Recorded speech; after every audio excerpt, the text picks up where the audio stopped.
ஞானானந்தமயம் தேவம் நிர்மலஸ்படிகாகிருதியும் ஆதாரம் சர்வ வித்யானாம் ஹயக்ரீவம் பாஸ்மகே. நேயர்கள் அனைவருக்கும் அஸ்ட்ரோ கேஎஸ் ஐயங்காரின் பணிவான நமஸ்காரங்கள். குரு அதிசாரம் மற்றும் வக்ரகதி பலன்கள். அதாவது முதல்ல பார்த்தாலேயானால் குரு என்பவர் யார் அப்படின்றத பார்க்கலாம். இருக்கக்கூடிய கிரகங்களிலேயே அதிசுபர்னு சொல்லக்கூடியவர் குரு. குரு மட்டுமே 100% சுபர் இருக்கக்கூடிய கோள்களிலேயே. அவர் எந்த இடத்தில் இருந்தாலும் சரி, அவர் பார்க்கும் இடமாக இருந்தாலும் சரி, அது மிகைப்படுத்தப்படும், அதிகமாக நல்ல ஒரு சுபத்தை கொடுக்கக்கூடிய காலமாக இருக்கக்கூடும். அதனால தான் குரு அப்படின்னு சொல்ல உடனேவே எல்லாவற்றிற்கும் ஏற்றமான கிரகம் அப்படின்னு சொல்லக்கூடியது. குருவை பற்றி சொல்லுமே. ஆனால் குரு அப்படின்னு சொல்லும் பொழுது குருவிற்கு தன்னுடைய வீடுன்னு சொல்லக்கூடியது தனுசு மற்றும் மீனம். அதாவது காலபுருஷ தத்துவத்தின் 9, 12 2 ராசிகளையும் குருவினுடைய வீடாக சொல்கிறோம். தனுசு 9ஆம் வீடு அப்படின்றது பாக்கியம், தந்தை, இதை குறிக்கக்கூடியது.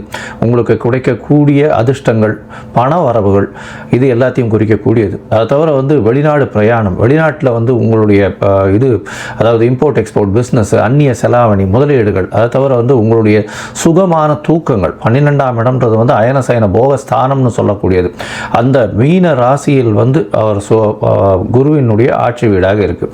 அதனால் சுபர் இருக்கக்கூடிய காலகட்டத்தில், அதாவது மீன ராசியில் சுபர் இருந்தால் உங்களுக்கு நல்ல ஒரு 12ஆம் வீடாகவும் இருந்தால் லக்னத்திற்கு நல்ல ஒரு சுபங்கள் நடக்கக்கூடிய நல்ல ஒரு, அதாவது உங்களுடைய சயனஸ்தானம், உங்களுடைய அயனஸ்தானம், சுப செலவுகள், இது எல்லாமே உங்களுக்கு நல்லபடியாக நடக்கும். அதை விட வெளிநாடு வாசங்கள் இருக்கக்கூடிய வாய்ப்புகள் உண்டு. வெளிநாடு போயிட்டு வரக்கூடிய பாக்கியங்கள் நிச்சயமாக கிடைக்கும். சரி, குருவை பற்றி வேறு என்ன சொல்லலாம் அப்படின்னு பார்த்தோம்னா, குரு பற்றி பார்த்தீங்கன்னா குரு தான் இருக்கும் இடத்தை விட பார்க்கும் இடம் மிகவும் அதிகமான சுபத்துவம் நடக்கும் அப்படின்னு சொல்கிறது ஜோதிட சாஸ்திரம். எந்த இடத்தை பார்க்கிறாரோ அந்த இடத்திற்கு உண்டான, அதாவது பாவகத்துக்கு உண்டானதையும் காரகத்துக்கு உண்டானதையும் அதிபடுத்தி செய்வார் அப்படின்னு சொல்லக்கூடியது. அதிபடுத்தி செய்வார்னா நல்லபடியாக செய்வார். அதாவது மறைந்த இடங்களை அவர் பார்த்தாலும் நல்ல ஒரு ஏற்றத்தை கூட, அதன் மூலியமாக வரக்கூடிய லாபங்களையும் அதன் மூலியமாக வரக்கூடிய நன்மைகளையும் மட்டுமே அவர் செய்வார். குருவை பொறுத்தவரையிலும் நன்மைகளை மட்டுமே செய்வார். சரி, குருவுக்கு பார்த்தீங்கன்னா எல்லா கிரகங்களுக்கும் சமசப்தம பார்வைகள் இருக்கு. ஆனால் குருவுக்கு பார்த்தீங்கன்னா அதை விட அதிகமாக 5ஆம் பார்வையும் 9ஆம் பார்வையும் இருக்கு. அதாவது ஸ்பெஷல்னு சொல்லக்கூடியது, அதிகமாக பார்க்கக்கூடிய குருவினுடைய பார்வை 5, 7, 9 அப்படின்னு 3 இடத்துல உழருது. இதன் மூலியமாக நல்ல ஒரு ஏற்றம் கிடைக்கும். 5ஆம் இடம் அப்படின்னு சொன்னோமே. ஆனால் எந்த ஒரு, அதாவது ராசிக்கோ எந்த ஒரு லக்னத்திற்கும் பார்த்தாலேயானால் அந்த 5ஆம் இடம்னு சொல்லக்கூடியது பூர்வ புண்ணிய புத்திர ஸ்தானம் அப்படின்னு சொல்லக்கூடியது. பூர்வ புண்ணிய புத்திர ஸ்தானத்தை குரு பார்த்தால் அந்த குடும்பத்திற்கு மிகப்பெரிய ஏற்றம், குழந்தை பிராப்தி நல்லபடியாக இருக்கும், சந்ததிகள் வளரக்கூடிய வாய்ப்பு உண்டு, புகழ், அந்தஸ்து, கௌரவம் வரும், அதிகமான படிப்புகள் படிக்கக்கூடிய வாய்ப்பு, மேல் படிப்புகள்லாம் படிக்கக்கூடிய வாய்ப்புகள் நிச்சயமாக இருக்கும். சப்தமத்தை குரு பார்க்கிறார் அப்படின்னும் பொழுது 7ஆம் இடத்தை குரு பார்க்கும் பொழுது உங்களுக்கு என்ன வரும் அப்படின்னு பார்த்தாலேயானால் திருமணங்கள் நிச்சயிக்கப்படும். நல்ல திருமணங்கள் பெற்றோர்களின் சம்மதத்தின் மூலியமாக நிச்சயமாக நிச்சயிக்கக்கூடிய வாய்ப்புகள் மிகவும் அதிகமாக இருக்கும். அது தவிர உங்களுடைய பார்ட்னர்ஷிப் கன்சர்ன், அது தவிர வியாபாரங்கள் நல்லபடியாக பெருகும். ஏன்னா குருவை பொறுத்தவரையிலும் காரகத்துவம்னு சொல்லக்கூடியது, குரு புத்திர காரகன்னு சொல்கிறாங்க, அதை தவிர தன காரகன்னு சொல்கிறாங்க. அதனால் தொழில் முன்னேற்றம் வேணும் அப்படின்னா தொழில் ஸ்தானத்தையும் குரு பார்க்கணும். அதாவது 10ஆம் இடத்துல குரு பார்வை இருந்ததுன்னா பெரிய ஏற்றத்தை கொடுக்கும்.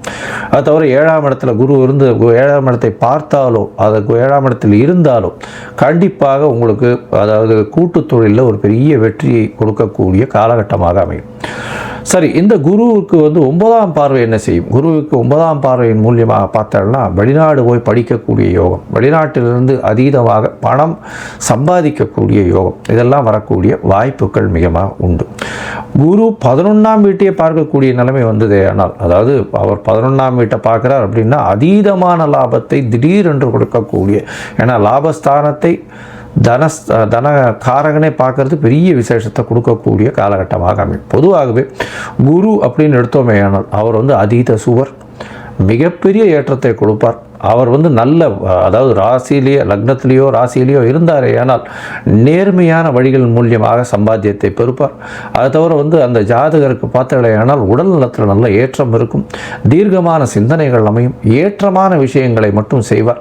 அவர் போனாலே வந்து அவருக்கு பெரிய மரியாதையும் இது இருக்கக்கூடிய வாய்ப்புகள் நிச்சயமாக இருக்கும். சரி, இந்த குரு ஒவ்வொரு ராசிக்கும் என்னென்ன பலன்களை கொடுக்க போகிறார். இப்போ அதிசாரம்னா என்ன அப்படின்னு பார்த்தீங்கன்னா, அதிகமாக சாரம் என்றால் அதாவது வேகமாக செல்லக்கூடியது என்று அர்த்தம். இது வந்து புவியீர்ப்பு விசையை விட்டு சற்று தள்ளி போகக்கூடிய அளவில் இருக்கும் பொழுது அது வந்து வேகமாக செல்லக்கூடிய வாய்ப்புகள் உண்டு. அதாவது சூரிய மண்டலத்தில் சுற்றி கொண்டிருக்கும் எல்லா கிரகங்களும் ஒரு சூரியனுக்கு ஒரு 4வது, அதாவது அந்த எந்த கிரகமோ அந்த கிரகத்துக்கு 4, 5 அந்த மாதிரியான இடத்தில் சூரியன் போகும்பொழுது அது வந்து அதிசாரமாகவும் உடனடியாக வக்கரகதி அடைந்தும் திருப்பியும் வந்து ரெகுலரைஸ் பண்ணி வரக்கூடிய வாய்ப்பு உண்டு.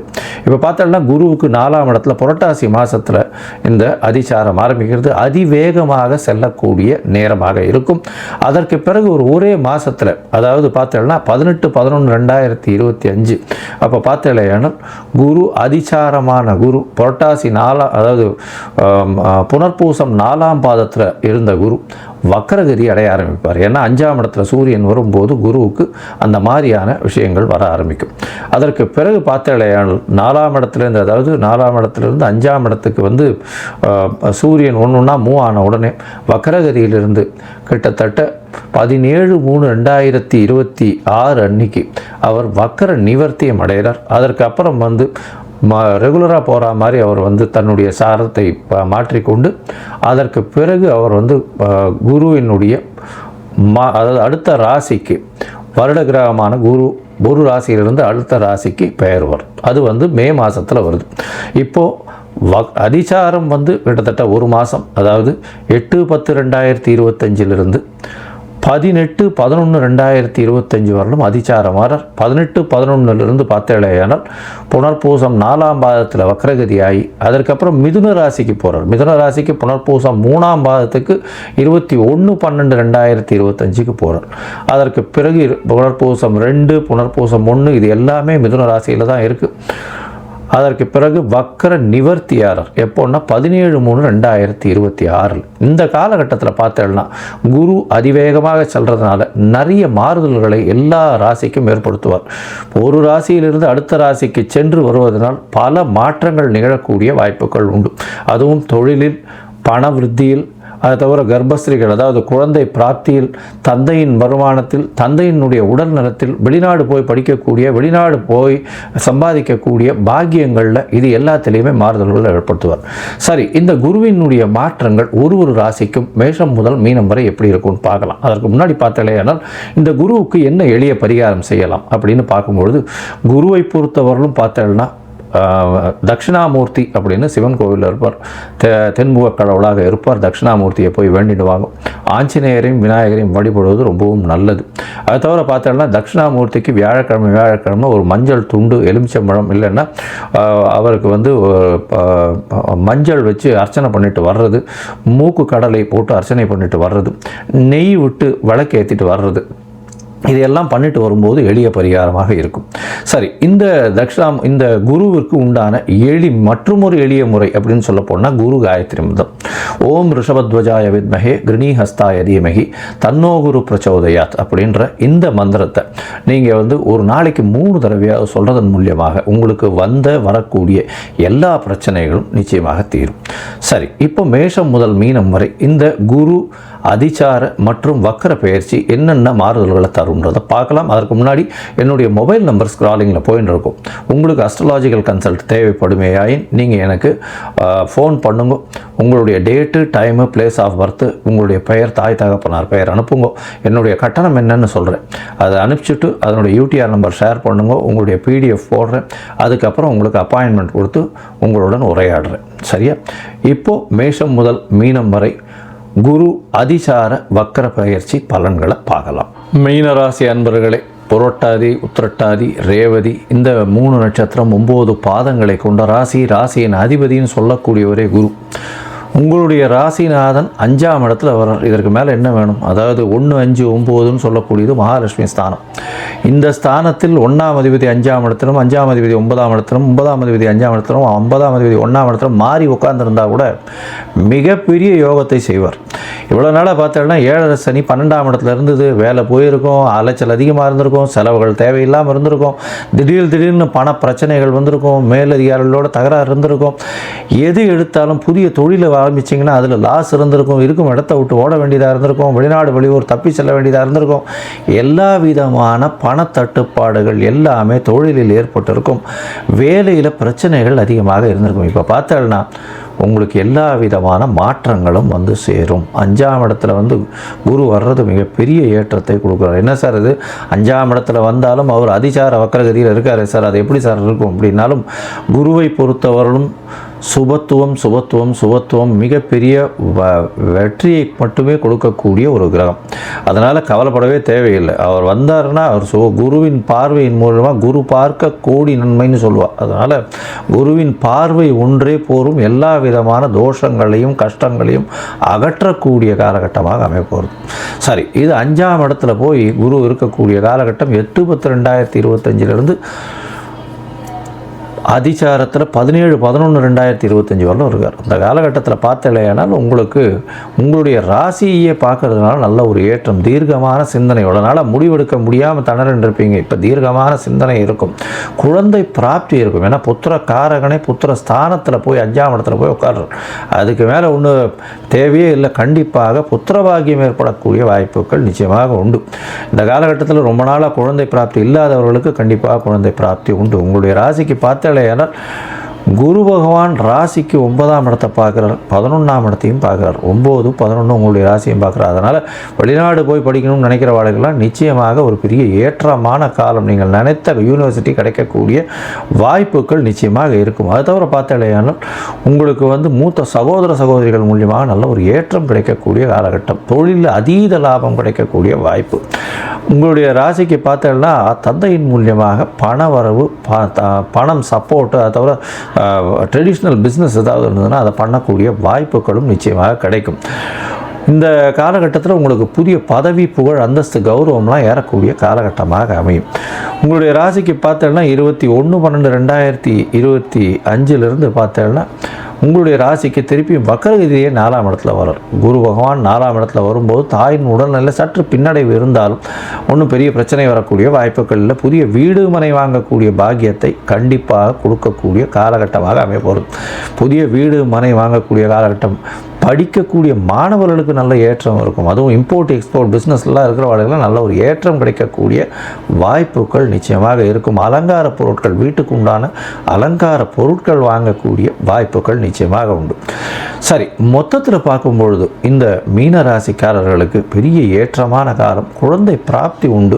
அது தவிர வந்து புதிய வீடு மனை வாகனங்கள் வாங்கக்கூடிய பாக்கியம் கிடைக்கும். வெளிநாடு வெளியூர் சென்று படிக்கக்கூடிய வாய்ப்புகள் உண்டு. உடல்நிலையில் நல்ல ஒரு ஏற்றம் இருக்கும். தீர்க்கமான சிந்தனை இருக்கக்கூடிய வாய்ப்பு உண்டு. வெளிநாடு டிராவல் போயிட்டு வரக்கூடிய வாய்ப்பு உண்டு. தொழிலில் திடீர் லாபங்கள் வரக்கூடிய வாய்ப்பு, தொழில் மூலியமாக நல்ல ஒரு ஏற்றம் இருக்கக்கூடிய காலகட்டமாக அமைய போகிறது. அது தவிர பார்த்தாலேயானால் நல்ல உறக்கம் வரக்கூடிய வாய்ப்புகள் நிச்சயமாக இருக்கும். உங்களுடைய ராசிக்கு பார்த்தோம்னா 17/11 அப்போ சனி வக்கர நிவர்த்தி ஆகிடும். அதனால் உங்களுக்கு நல்ல ஒரு ஏற்றம் இருக்கும். 7 சனியாக இருந்தாலும் குருவின் பார்வை உங்களுக்கு வந்து எல்லா விதமான மாறுதல்களையும் கொடுக்கக்கூடிய காலகட்டமாக அமையப்போகிறது. உங்களுடைய ராசிக்கு வெளிநாடு போய் படிக்கக்கூடிய வாய்ப்பும், தந்தையின் மூலியமாக பணம் வரக்கூடிய வாய்ப்பும், தந்தையின் வியாபாரத்தையும், தந்தையினுடைய வழியாக வரக்கூடிய இந்த ஆர்ட் அண்ட் கல்ச்சர் அதெல்லாம் வந்து நல்ல ஒரு ஏற்றத்தை கொடுக்கக்கூடிய காலகட்டம். மூத்த சகோதரிகள் மூலியமாக நல்ல ஒரு ஏற்றம் கிடைக்கக்கூடிய காலகட்டமாக அமையும். இதை தவிர பார்த்தாலேயானால் வெளிநாடு வெளியூர் போயிட்டு வர, ஷார்ட் ட்ரிப் போயிட்டு வரக்கூடிய வாய்ப்புகள், ஏன்னா 8ஆம் இடத்தையே குரு பார்க்கறதுனால போயிட்டு வரக்கூடிய வாய்ப்பு, ஜாக்பாட் அடிக்கக்கூடிய, சடன் ஜாக்பாட் அடிக்கக்கூடிய வாய்ப்புகள் இந்த காலகட்டத்தில் அமைக்கும். அது தவிர உங்களுடைய ராசிக்கு 12ஆம் இடத்தை பார்க்கறதுனால கணவன் மனைவிக்குள்ள நல்ல ஒரு அந்யோன்யம் இருக்கும். சுப செலவுகள் வரும். நல்லபடியாக சுப செலவுகள் இருக்கக்கூடிய காலகட்டமாக இருக்கும். ஏன்னா சனி வக்கரமும் நிவர்த்தி ஆகிடும். அதனால் சுப செலவுகள் வரக்கூடிய வாய்ப்பு, வெளிநாடு வெளியூர் போகக்கூடிய வாய்ப்பு நிச்சயமாக இருக்கும். இம்போர்ட் எக்ஸ்போர்ட் பிஸ்னஸ் பண்ணுறவாளுக்கெல்லாம் நல்ல ஒரு ஏற்றம் இருக்கும். இரும்பு சம்பந்தமான வியாபாரம் பண்ணுறவாளுக்கு பெரிய ஏற்றமும் மாறுதல்களும் வரும். இந்த காலகட்டத்தில் உங்களுடைய தசாபுக்தி அந்தரம் சூக்ஷ்மம் ஒருவேளை சரியில்லை அப்படின்னா நீங்கள் அருகில் இருக்கக்கூடிய கோவிந்தவாடி அகரம், அதாவது காஞ்சிபுரம், அதிலிருந்து உங்களுக்கு வந்து அரக்கோணம் போகிற வழியில் பார்த்தோம்னா கோவிந்தவாடி அப்படின்னு அகரம் கோவிந்தவாடின்னு ஒரு இடம் இருக்குது. அங்கே தட்சிணாமூர்த்தி இருக்கார். அந்த தட்சிணாமூர்த்தியை போய் சேவிச்சுட்டு மஞ்ச வஸ்திரம் கொடுத்துட்டு வாங்க. அதை தவிர ஒரு அர்ச்சனை பண்ணுங்க. கதலி பழம், அதாவது மஞ்சள் கலர் கதலி பழம் வாங்கிட்டு போங்க, வாழைப்பழம் வாங்கிட்டு போங்க. அதை தவிர எலுமிச்சம்பழம் வாங்கிட்டு போங்க, மஞ்சள் குங்குமம் அதெல்லாம் வாங்கிட்டு போங்க. மஞ்சள் வஸ்திரம் வாங்கி கொண்டு போய் தானம் கொடுங்க. நெய் ஒரு 1/2 பாட்டில் உங்களால் முடிஞ்சது வாங்கி கொடுங்க. இது பண்ணுறதன் மூலியமாக உங்களுடைய வாழ்வில் நிச்சயமாக ஒரு பெரிய ஏற்றமும் மாற்றமும் வரும்.